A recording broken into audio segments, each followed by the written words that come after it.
इस vote bank के सहारे यादवों का वोट जो है आंख मूंद करके जाता है लालू प्रसाद यादव। 2005 से लेकर के अब तक भारतीय जनता पार्टी और नीतीश कुमार लालू प्रसाद के उन यादव वोट बैंक का काट खोज रहे थे और वो काट उनको मिल चुका है कि जो 10-12 हजार वोटों की बात आपने किया था वो अंतर कहां से पैदा हुआ। ओरमा ग्रुप, जो सोचता है वो करता है, आपके अपने सपनों का आशियाना। नमस्कार, एक बार फिर से स्वागत है तमाम दर्शकों का। देखिए, आज हम चर्चा करने बैठे हैं तेजस्वी यादव को लेकर और 2020 के अगर विधानसभा चुनाव की बात करें तो 2020 के विधानसभा चुनाव में तेजस्वी यादव महज 10 से 12 हजार के वोटों के मार्जिन से ही चुनाव हार गए थे, सीएम नहीं बन पाए थे। लेकिन इस बार अगर तेजस्वी यादव सीएम बनते हैं तो उनके रास्ते में एक ऐसी जाति का वोट बैंक है जो कहीं ना कहीं आड़े जरूर आएगा। जी, हम बात कर रहे हैं राजपूत वोट बैंक की। लेकिन ये जो राजपूत वोट बैंक है ये सीधे तौर पर बीजेपी की पहली पसंद बन गई। तो तमाम बातें हैं, आखिर क्या तेजस्वी यादव इस बार भी इसको टैकल कर पाएंगे या नहीं कर पाएंगे, तमाम बातों पर बातचीत करेंगे हमारे खास कार्यक्रम में बाबा वाणी में, जिसमें हमारे साथ बाबा भी मौजूद है। तो तमाम बातों पर आज चर्चा होगी। बाबा, बिहार विधानसभा चुनाव में लगातार नए नए जो चेहरे हैं वो सामने आ रहे हैं, लेकिन अगर देखा जाए पिछले चुनाव की बात करें तो तेजस्वी यादव जो है कहीं ना कहीं बहुत कम वोटों से ही कहेंगे कि जो हासिल करना चाहते थे वो कर नहीं पाए थे। तो क्या इस बार उनको वो मौका मिलेगा और अगर मिलता है तो उनका साथ कौन देंगे? देखिए, 2025 के चुनाव की जब भी हम चर्चा करते हैं तो 2020 को आप अगर सतह पर रखिएगा तभी आप 2025 की तुलना कर सकते हैं और वहीं से आपको मिलेगा इनपुट कि आखिर इस बार के चुनाव में क्या होने वाला है। तो सबसे पहले जैसे ही 2020 की बात हम करते हैं तो एक जो आंकड़ा आपने बताया कि 10 से 12 हजार वोटों के अंतर से ही वो मुख्यमंत्री नहीं बन पाए थे। बिल्कुल, उनके पास विधायकों की संख्या 110 से 15 तक पहुंच पा रही थी जोड़ घटाव करके, लेकिन 122 का जो मैजिक आंकड़ा है वो नहीं पहुंच पा रहा। वो पूरा किया था एनडीए गठबंधन ने और एनडीए गठबंधन 125 की संख्या के साथ साथ 3 की संख्या अधिक थी और इसको लेकर के उसने सरकार बनाया। हालांकि ये सरकार 2 साल से कम वक्त में ही एनडीए गठबंधन से बाहर निकल करके नीतीश कुमार ने इंडिया गठबंधन के साथ सरकार बनाया। लेकिन इन सभी बातों को अगर दरकिनार कर दे 2025 के चुनाव में जब तुलना हम करने लगेंगे तो आपको एक बात बहुत गंभीरता से सोचनी होगी कि अब तक जो लालू प्रसाद ने एक वोट बैंक विकसित किया है जिसमें MOI समीकरण कहा जाता है। हालांकि लालू प्रसाद को पिछड़ों की राजनीति का नेता कहा जाता है कि उन्होंने पिछड़ों को आवाज दिया, दलितों को अपने साथ जोड़ करके रखे। कांग्रेस जो लंबे समय से शासन कर रही थी उसके शासन को समाप्त करके लालू प्रसाद सत्ता में आए थे, उनका साथ सबने दिया था। ये सभी बातें हम सुनते जरूर हैं, लेकिन जब जब आप देख लीजिए कि 2000 के बाद 2000 में एक स्थिति ऐसी आई थी जिसमें लग रहा था कि नीतीश कुमार मुख्यमंत्री बन जाएंगे, लेकिन नीतीश कुमार को वहां भी लालू प्रसाद ने पटकनी दी। जबकि आपको पता होगा कि तब राबड़ी देवी मुख्यमंत्री हुआ करती थी, लेकिन लालू प्रसाद के पास वो वोट बैंक था जो 30% MOI समीकरण का कहा जाता है। इस वोट बैंक के सहारे यादवों का वोट जो है आंख मूंद करके जाता है लालू प्रसाद यादव। आज भी आप यादव समाज के कितने भी प्रबुद्ध नेता से आप बातचीत कीजिएगा और उनसे जब आप ऑफ द रिकॉर्ड बात कीजिएगा तो वो साफ कहेंगे कि हम तो लालू प्रसाद को ही वोट करेंगे, तेजस्वी को ही वोट करेंगे। वो किसी को भी नॉमिनेट कर दें, जो भी लालू प्रसाद का उत्तराधिकारी होगा हम उसको वोट करेंगे। परिवार में आप देख रहे हैं कि किस तरह का माहौल बना हुआ है, लेकिन उसके बावजूद भी आपने तेजस्वी यादव की सभाओं में भीड़ कम नहीं देखी होगी। लेकिन इसका काट खोजा गया। 2005 से लेकर के अब तक भारतीय जनता पार्टी और नीतीश कुमार लालू प्रसाद के उन यादव वोट बैंक का काट खोज रहे थे और वो काट उनको मिल चुका है। क्योंकि बटे हुए जो सवर्णों के वोट थे वो कहीं ना कहीं कभी उधर चले जाते थे, कभी इधर चले जाते थे, कभी कहीं और चले जाते थे, क्योंकि सवर्णों को ऐसा लगता था कि उनको सम्मान नहीं मिल रहा है। लालू प्रसाद तो सम्मान दे नहीं रहे हैं, लेकिन गिनती के अगर 1%, 2%, 3% ही लोग हों, जब 15% वोट ही है और आपको लड़ाई लड़नी है 30%, तो आधे आधे की लड़ाई है। कुछ सवर्ण जो है ये मानते थे कि भाई हम धर्म कर्म करने वाले लोग हैं, भाजपा हमारे प्रहरी बने रहेगी, हमारी रक्षा करेगी, इसलिए भाजपा को वोट दिया करते थे। कुछ नीतीश कुमार के आइडियोलॉजी से जो संबंध रखते थे वो नीतीश कुमार के साथ थे। कुछ वाम दलों के साथ थे जो सवर्ण प्रताड़ित होते थे, उनको लगता था कि नहीं अगर वाम दलों के साथ रहेंगे तो हम ज्यादा सुरक्षित रह सकते हैं या फिर चीजों को परिवर्तित कर सकते हैं। कुछ इस तरह के क्रांतिकारी विचार के लोग भी हैं। इसके अलावा छोटे छोटे कुंभों में रामविलास पासवान के साथ भी सवर्णों का एक अच्छा खासा हुजूम था, क्योंकि दलित और सवर्ण एक साथ जुड़ने की कोशिश कर रहे थे कि एक नया नेक्सस पैदा किया जाए। लेकिन जो 2020 के चुनाव के बाद से हुआ और जो 2020 के चुनाव में देखा गया कि जो 10-12 हजार वोटों की बात आपने किया था वो अंतर कहां से पैदा हुआ, उस अंतर को पैदा किया था राजपूतों ने। जी, आपको याद होगा कि बनिया और ब्राह्मण की पार्टी कही जाती थी भारतीय जनता पार्टी, बिल्कुल। शहरी क्षेत्रों में इसकी पहचान अच्छी थी, लेकिन जो चौंकाने वाला परिणाम आया वो आया राजपूतों के द्वारा। तो बाबा आपको क्या लगता है कि जो यादव वोट बैंक का जो कुनबा है, जो हमेशा से ही महागठबंधन को समर्थन देता रहा है, खास तौर पर आरजेडी को, तो बीजेपी के जो ये यादव वोट बैंक अभी तैयार की रही है, जो एक कुनबा तैयार कर रही है बीजेपी राजपूतों के माध्यम से, तो क्या वो यादव वोट बैंक को हैम्पर करेगी, नुकसान पहुंचाएगी? निश्चित रूप से। आप देखिए, इसमें आप सीधी सी बात समझिए, जब आप आस्था करते हैं, कहीं पूजा करते हैं या अपना इष्ट किसी को मान लेते हैं, तो उसकी बुराइयां आपको अच्छी नहीं लगती है या उसको देखना ही नहीं चाहते हैं आप। जैसे आप मान लेते हैं किसी की आराधना करते हैं, किसी की पूजा करती हैं, तो पूजा करने के दौरान या पूजा के दरमियान या जब भी आप सोचें उस खास के बारे में, तो आपके दिमाग में एक ही बात होगी कि उसके लिए सब कुछ समर्पित कर दें। ये जो वर्तमान परिस्थिति बनी है, उसमें यादवों का जो नेक्सस है, आपने देखा होगा कि वो लालू प्रसाद के, जैसे मैंने पहले ही बताया, लालू प्रसाद के प्रति उनकी आस्था ऐसी है कि वो इधर उधर देख ही नहीं सकते हैं। बहुत हद तक आपने कोशिश देखा होगा कि प्रयास किया, 2005 से लेकर अब तक लालू प्रसाद प्रयास करते रह गए। भारतीय जनता पार्टी ने नित्यानंद राय को आगे कर दिया, नंद किशोर यादव को आगे किया और कई जो यादव नेता उनको आगे किया, लेकिन उसका नतीजा उनको नहीं मिल पाया। बदले में उसको लगा कि अब यादवों को नहीं तोड़ सकते हैं, तो उसके बदले में आखिर हमको चाहिए क्या? और राजपूतों को अपने लिए एक जगह चाहिए था, कारण कि आनंद मोहन से उठा करके आप जितने भी राजपूत नेता देख लीजिए कालांतर में हुए हैं, उन सभी नेताओं को राजनाथ सिंह का एक चेहरा नजर आता था, जिनको नंबर 1 और नंबर 2 की कुर्सी पर अक्सर बैठाया गया। पार्टी के राष्ट्रीय अध्यक्ष बने, निश्चित रूप से पार्टी के नंबर 1 के संगठन के नंबर 1 थे वो। इसके बाद उनको रक्षा मंत्री बनाया गया, तब भी नंबर 1 थे। गृह मंत्री बने, तब भी नंबर 1 थे। जैसे जैसे उनको मिलता गया, वैसे वैसे राजपूतों को एक कॉन्फिडेंस आता गया कि हमको भारतीय जनता पार्टी के साथ ही रहना है। और अगर यादवों के साथ, आपने ठाकुर का कुआं हाल फिलहाल में सुना होगा, जब आपको जरूरत महसूस हुई तो आपने देखा होगा कि चेतनानंद कैसे उठ करके दूसरे खेमे में चले गए थे। भारतीय जनता पार्टी को सरकार में लाने के लिए चेतनानंद ने अपनी उस पार्टी से बगावत किया जिस पार्टी ने उनको टिकट देकर के जिताया। फिर ठाकुर का कुआं वाला मामला आया।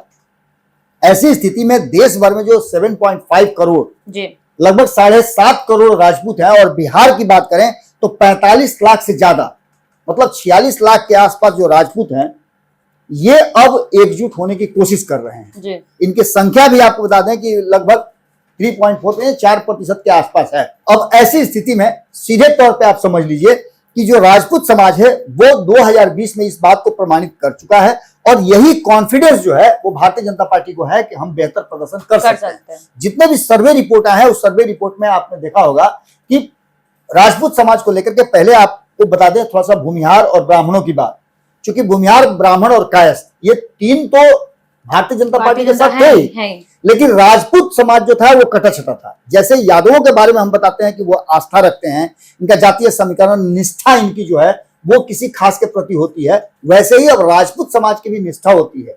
वो भी चूंकि एक कहा जाए तो क्षत्रिय समाज जो है वो ये समझता है कि हम ही रक्षा कर सकते हैं, उसके मन में ये भावना होती है, वो बचपन से होती है। निश्चित रूप से वो भाई बर्थ आता है, वो डीएनए है, वो उनको लगता है कि हम रक्षा कर सकते हैं। तो कहीं ना कहीं जब सत्ता की बात आती है तो वो उस सत्ता के साथ जोड़ करके अपने आप को देखते हैं, और सत्ता आपको नजर आ रही है कि पलड़ा जो है थोड़ा सा एनडीए की तरफ झुका हुआ है। इससे पहले भी राजपूत समाज जो है 2020 में जो प्रदर्शन किया, उस प्रदर्शन में 21 राजपूतों को टिकट दिया गया था, इसमें से 16 जीत करके आए थे, और भारतीय जनता पार्टी ने इसका फायदा भी उठाया।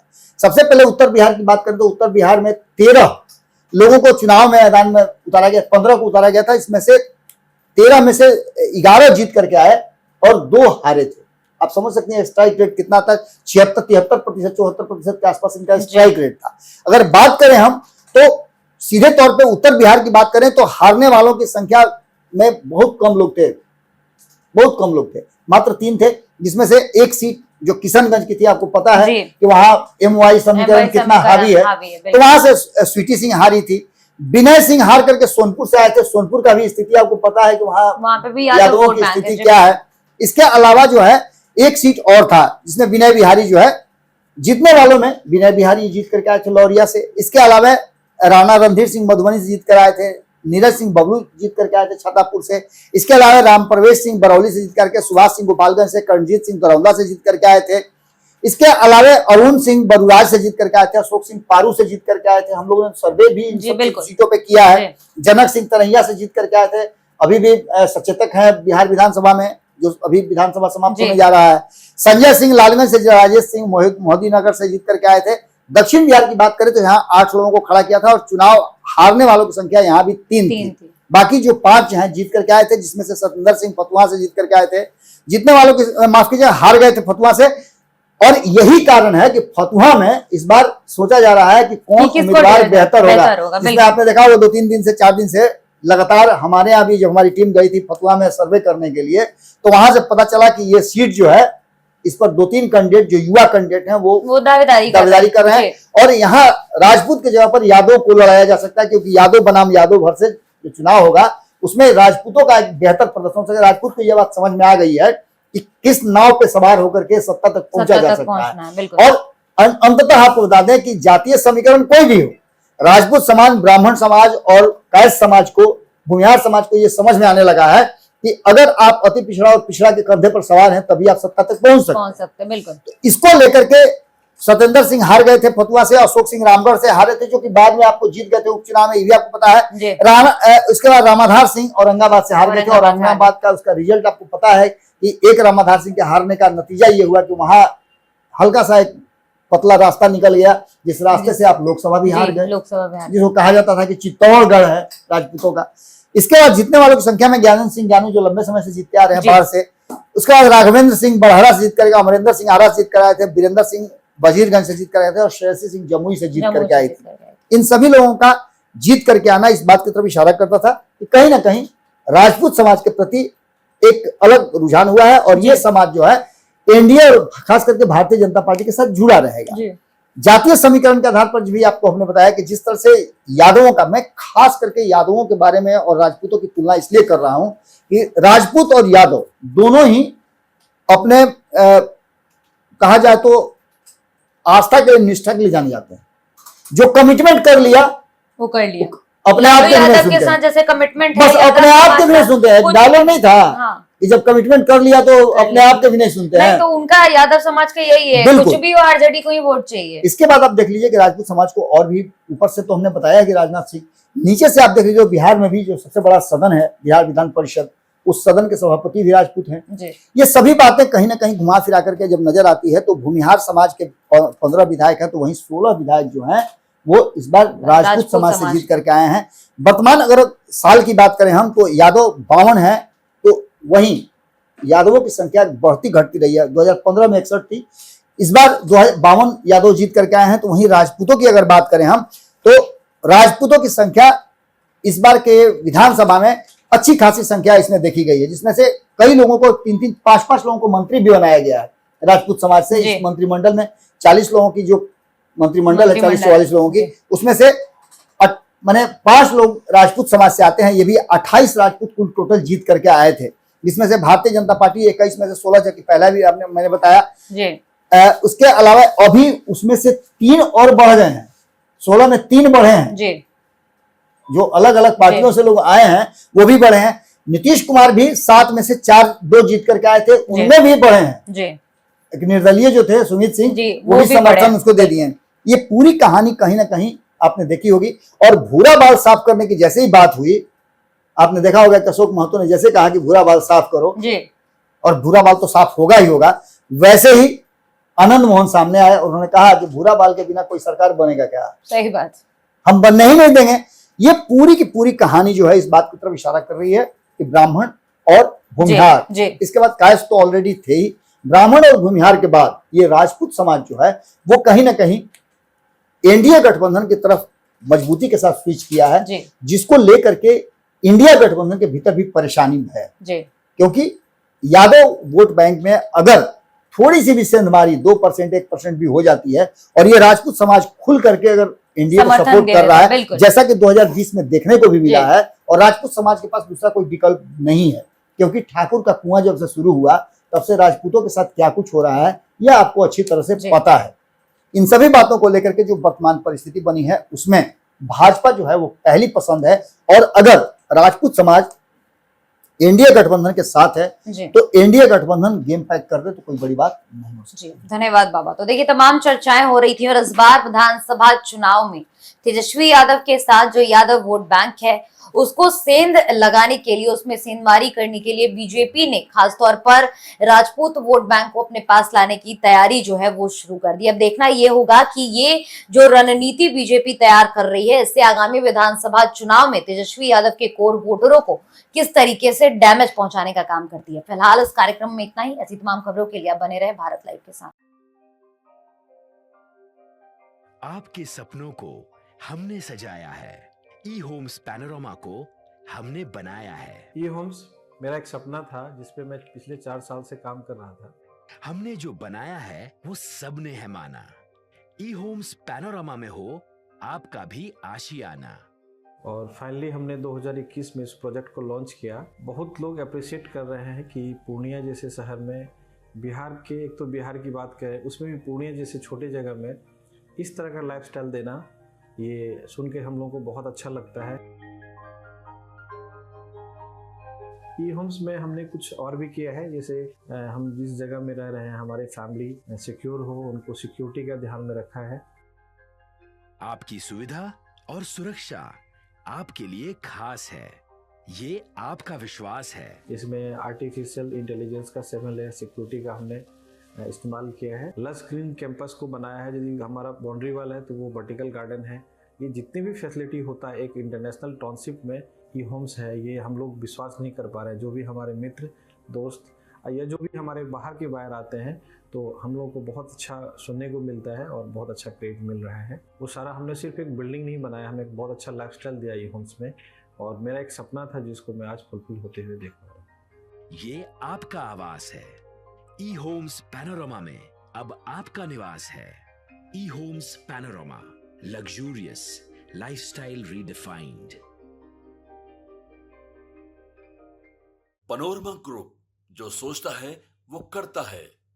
अगर ये वीडियो पसंद आई और वह बिहार के राजनीति और बिहारियत से सरोकार रखेनी तो सब्सक्राइब बटन दबा के चैनल के सब्सक्राइब कर ली।